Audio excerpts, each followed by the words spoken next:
여의도와 목동 사이에 껴있는 당산동입니다. 서울을 잘 모르시는 분들이라고 하더라도 여의도랑 목동이 가까워? 살기 좋겠구나 라는 감은 아마 잡히실 겁니다. 투자를 계획하신다고 하면 이런 물건은 충분히 시세보다 저렴하게 매입할 수 있는 경매 투자의 기회가 될 것입니다. 반갑습니다. 롯마켓TV 두 대표 서변입니다. 누군지 여러분들 궁금하셨죠? 대표님 소개해 주시죠. 12년차 부동산 경매 전문가이자 실전 투자자로서 활동하고 있는 누박수입니다. 반갑습니다.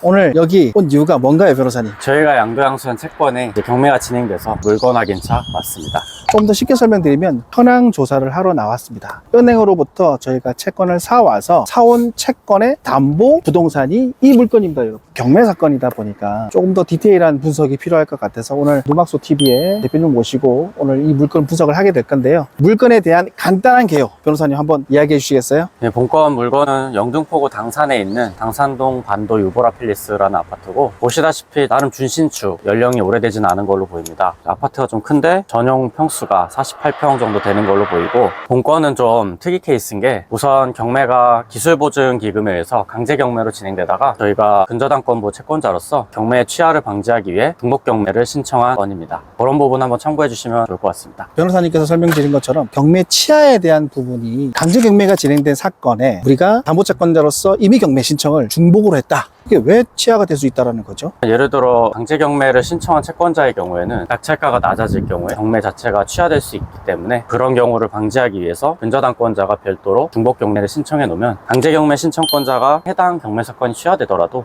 근저당권자의 경매 사건 남아있기 때문에 종종 그런 방법을 취하는 걸로 알고 있습니다. 그러면 선행 강제 경매권이 취하가 되더라도 담보 채권자가 임의 경매를 신청하게 되면 경매 사건이 전체적으로 다 취하가 되지 않는다. 그러면 절차는 선행 경매 사건인 강제 경매 절차에 준해서 관리가 되는 건가요? 아니면 새로 신청한 경매 사건과 별도로 진행이 되는 건가요? 선행 강제 경매 사건에 준해서 진행되는 것으로 알고 있고요. 결국에는 선행 강제 경매 사건에서 진행되던 그런 절차들이 이쪽에서도 인용돼서 같이 기간이나 이런 것들이 한꺼번에 진행되는 걸로 생각하시면 될 것 같습니다. 역시 구독자분들께서 오늘 또 유익한 정보를 선물 받으셨네요. 그러면 이 경매 사건의 담보 부동산을 조금 더 객관적이고 전문성 있게 누막소 대표님께 질문을 좀 드릴 수 있도록 하겠습니다. 대표님, 이 부동산에 대해서 경매 투자자의 시각에서 전문가의 시각으로 한번 설명을 구독자분들께 해주시겠어요? 우선은 경매 사건 번호 24타경 15496 영등포구 당산동에 있는 대형 아파트 경매 물건인데요. 주의하실 점이 기본적으로 전용 평수 48평으로 됐지만 분양 평수가 몇 평인지를 확인하시고 그거에 맞는 매매가, 전세가, 시세까지 꼭 확인해 보셔야 되고요. 지금 이 경매 물건 같은 경우는 57평형 아파트로 보이긴 합니다. 서울에서는 2010년이면 비교적 준신축으로 볼 수 있죠. 왜냐하면 신축 아파트가 워낙 귀한 곳이기 때문에. 여기 서 있는 곳이 여의도와 목동 사이에 껴있는 당산동입니다. 서울을 잘 모르시는 분들이라고 하더라도 여의도랑 목동이 가까워? 살기 좋겠구나 라는 감은 아마 잡히실 겁니다. 이런 아파트들은 실수요자들이 정말 좋아하는 그런 입지의 아파트다 라고 보시면 되고요. 대신에 평형대가 있기 때문에 가격대가 조금 있긴 합니다. 그렇기 때문에 어느 정도 작은 계획만 잘 세워놓고 투자를 계획하신다고 하면 이런 물건은 충분히 시세보다 저렴하게 매입할 수 있는 경매 투자의 기회가 될 것입니다. 저 궁금한 게 있어요. 대형 평수의 기준이 뭔가요? 기본적으로 전용 85 이상 되는 물건들을 대형 아파트라고 보시면 됩니다. 그러면 대형 평수는 어떤 투자자들이 주로 선택을 하는 물건들인가요? 이거는 조금 더 딥하게 들어가면 실수요자 입장에서 주택을 확보하기 위해서 입찰하는 사람들이 있고요. 네. 그리고 정말 투자자, 단기 매도를 위해서 투자하는 사람들은 매매사업자를 활용해서 전용 8호 이하 물건만 입찰을 하긴 합니다. 이런 물건 같은 경우에는 건물번 부가세가 별도로 적용되기 때문에 단기 매도를 위한 투자자들은 들어오기 쉽지 않다. 실거주를 하거나 2년 정도 비과세 목적으로 묵혀둘 사람들이 입찰을 한다라고 보시면 됩니다.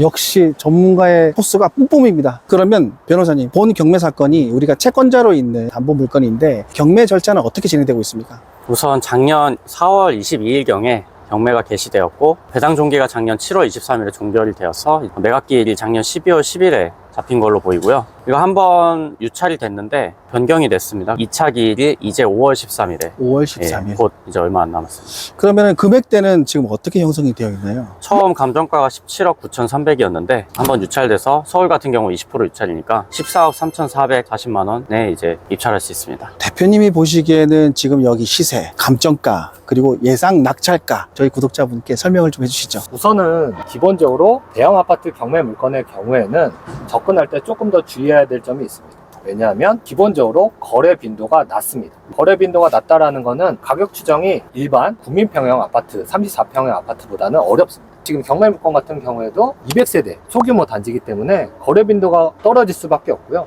그리고 대형 아파트이다. 그래서 가격 책정이 어려운 점이 있습니다. 지금 보시면 감정가가 17억 9천 정도로 잡혀 있는데 17억 9천 정도는 어느 정도 고평가되어 있다라고 보여지고요. 제가 봤을 때는 손품이나 여러 가지 임장을 통해 확인해 본 결과 한 17억에서 17억 초반까지는 여기 매물의 부동산 가치로서는 충분하다. 저 누막소가 입찰을 한다고 하면 적어도 이런 아파트의 대형 물건은 시세 차익 2억 정도는 보고 입찰하는 게 맞긴 합니다. 적정 낙찰가, 입찰가는 15억 5천만 원에서 정말 원하는 사람이라면 한 16억까지는 쓸 수 있을 거다라고 보여지긴 합니다. 그럼 본건 낙찰가율을 어떻게 보시고 계시는 거예요? 경매 투자를 잘하기 위해서는 낙찰가율에 집중하기보다는 시세보다 얼마만큼 싸게 샀는지를 일일이 물건별로 체크를 하시는 게 제일 중요합니다. 그리고 이 물건 같은 경우에도 지금 서울 같은 경우에는 토지거래 허가제가 최근에 발표가 돼서 경매 낙찰가율이 빠르게 오르고 있다는 뉴스를 확인을 할 수 있었는데요. 그렇기 때문에 서울 아파트 같은 경우에는 낙찰가율보다는 시세보다 얼마만큼 싸게 사는지에 대해 좀 더 집중을 하고, 그리고 이런 물건을 입찰하기 위해서는 매일매일 아파트 낙찰가가 얼마 되는지를 체크하시면 쉽게 투자에 접근하실 수 있습니다. 낙찰가율에 집착하는 게 아니라 낙찰가에 따른 디테일한 금액, 시세가에서 내가 생각하는 적정한 수익, 그 부분을 생각했을 때 얼마 입찰할지가 더 중요하다라는 말씀이신가요? 예, 맞습니다. 저는 MPL업을 좀 오래 했지만 낙찰가율에 그렇게 집착을 해서 90%다 80%다 난 여기에 매몰되어 살았어. 근데 오늘 누막소 대표님 이야기를 듣고 보니까 한 단계 더 제가 모르는 시각이 조금 더 업그레이드된 느낌이 들었어요. 변호사님이 느끼시기에는 어떠셨어요? 마찬가지로 저희도 그 낙찰가율에 집중을 해서 이 채권이 얼마에 어떻게 환가가 되고 투자 수익이 나는지가 우리의 포커스인데, 말씀대로 그 경매 투자자 입장에서는 매매 차익이 중요하다 보니까 실제로는 그 비율에 집착하기보다는 그 차익이 얼마나 날 수 있는지 그런 구조를 한번 짜보는 게 더 좋을 것 같다는 그런 말씀이신데 잘 배웠습니다. 맞습니다. 누막소 대표님께서 본인의 주관적인 수익률, 시세 대비 얼마를 가져갈 것인지에 대해서 더 집중을 해야 된다라는 그런 표현들이 많이 배운 느낌이 드네요. 그러면 두 대표님은 이 채권자의 입장으로서 여기 오셨어요. 네, 그렇죠. 누막소 대표님께 낙찰 금액을 아시게 되셨는데 채권 회수하는 데는 문제 없으시겠습니까? 상당히 민감한 질문을 해주셨는데 상당히 불편하긴 합니다. 제 입장에서는 MPL 국면과 경매 국면은 완전히 다르긴 해요. 하지만 맞닿아 있다. 누막소 대표님께서 이야기해 주셨던 경매 낙찰가율 정도라면 변호사님, 우리 채권에 만족을 얻을 수가 있을까요? 손해는 보지 않을 것 같습니다. 손해는 보지 않는 수준이다 라고 설명드릴 수 있을 것 같습니다. 소고기 먹나요? 소고기 말고 삼겹살로 가시죠. 네. 네, 알겠습니다. 제가 궁금한 거는, 네. 저도 이제 MPL 유입 투자, 저는 사후정산부 투자를 여러 건 진행해 봤지만 아파트 MPL 채권을 사기가 어렵지 않습니까? 이것도 상당히 불편한 질문이긴 한데 일단 기본적으로 경쟁이 심합니다. 왜냐하면 대표님처럼 경매 입찰을 보시는 분들이 선호하시는 유형의 담보 자산이고 투자로서의 가치 있는 담보 형태이기 때문에 입찰자들이 많다. 그러면 낙찰이 될 확률이 높고 고가 낙찰될 확률이 높기 때문에 채권자 입장에서는 고가 낙찰이 되게 되면 우리가 배당을 받는 입장이라 배당 재원이 풍족하게 됩니다. 배당 재원이 풍족하게 된다는 건 채권자로서의 채권의 만족을 얻을 가능성이 높아진다. 이러한 채권들을 우리는 배당, 우량 채권이라고 부릅니다. 은행 찾아가서 무릎 좀 꿇어주고 PPL 들어오려면 모르겠다. 바카스 갖다 드리고 아무튼 거의 손이 발이 되도록 빌어야죠. 그렇게 해서 한 건 한 건 이렇게 저희가 거래를 하는 것 같습니다. 근데 정답은 없어요. 무조건 영업이고 발품을 팔아야 된다. 이 정도 설명드릴 수 있을 것 같네요. 이 정도 물건을 가져오신 거면 영업력이 상당하신 거네요.